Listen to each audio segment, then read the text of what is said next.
What's up everybody, I'm Paul and today I'm going to just be making a quick little video on how to dominate your to-do list. In any sort of productivity scenario in the work environment, having a good to-do list and actually using it well is critical to success. I saw a huge change in my own personal life when I went from just hoping I would remember tasks to having a really organized to-do list, staying on top of things. It really helped me get stuff done. Now before I talk about how to manage your list, I'm going to go briefly into a couple of what I've found to be best practices for actually keeping your list. The first thing that you need to have in place is you've got to have a good platform for a to-do list. My suggestion personally is use either Google Keep or Evernote. Or if you use an iPhone, use the Apple reminders. Those are all platforms that you can access through the cloud, which for me was really important to keeping them accurate. There were times where I'd be in class and I'd be using my tablet and all of a sudden I'd remember an assignment. And since I was using Evernote at the time, I could just pop Evernote open on my tablet, throw it in there, and I was good to go. Or if I was lying in bed, about to go to sleep, and you know how it is, all of a sudden everything that you've forgotten throughout the day rushes into your mind. I could whip out my phone real fast, toss it into Evernote, it's good to go. It obviously works on computer as well. It's a really versatile software. Evernote did recently change their policy, so they only allow 2 devices per account. I don't really like that. I've got at least 3 that I use regularly, so what I've done now is I've switched over to Google Keep, and I like that even better.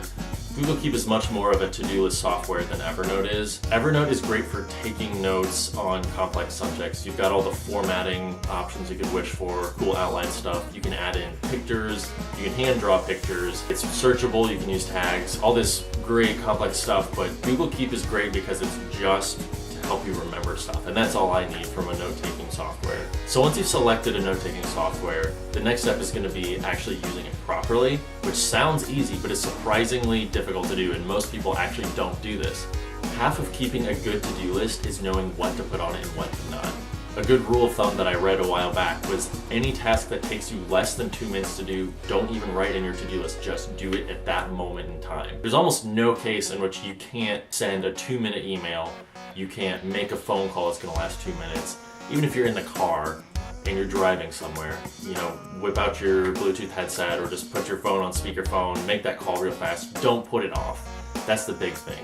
Once you've sort of ingrained that habit into your way of life, the next big thing to do is actually write down everything that you have to do. It's going to be a little frustrating at first because you'll feel like you're always pulling your phone out, you're always launching a browser on your computer to go add something to your list. But I've really found that being completely honest with yourself and putting everything that you have to do on your to-do list is the best way to stay on top of everything and make sure you don't miss deadlines. Plus it helps you be more productive overall, because if you ever have a spare hour of time and you know there's something you should be doing and you feel that gnawing at the back of your mind, like, oh, I'm forgetting something, I don't know what it is, all you have to do is launch your Google Keep or your Evernote and look, and I guarantee within the top 5 things you're going to be like, ah, that's what it is, I should have, you know, whatever, mailed that letter, done whatever.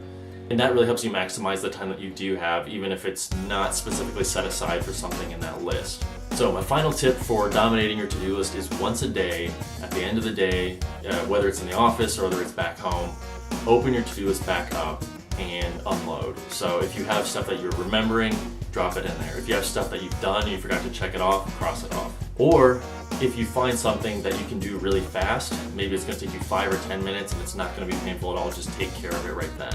From my personal experience, keeping a well-organized to-do list has been the most powerful productivity tool possibly that I've ever encountered. I went from missing homework deadlines in college and forgetting about club meetings and call-outs and social appointments to being on time for just about everything and hitting all my deadlines in class and getting everything done in a timely fashion, and my work improved because my timing improved. And I wasn't just sort of juggling a bunch of things and hoping I didn't drop any of them. I had a plan for everything. Thanks for watching, guys. I want to give a shout out to my sponsor, hub.careers. If you haven't yet, please go check out their website. They've got a bunch of great tools, job searching advice, career advice, tips, tricks, all sorts of stuff. It's free to sign up for a membership, so go do that. You get full access to the site. It's a really great resource. But thanks again for watching. I'll see you next time.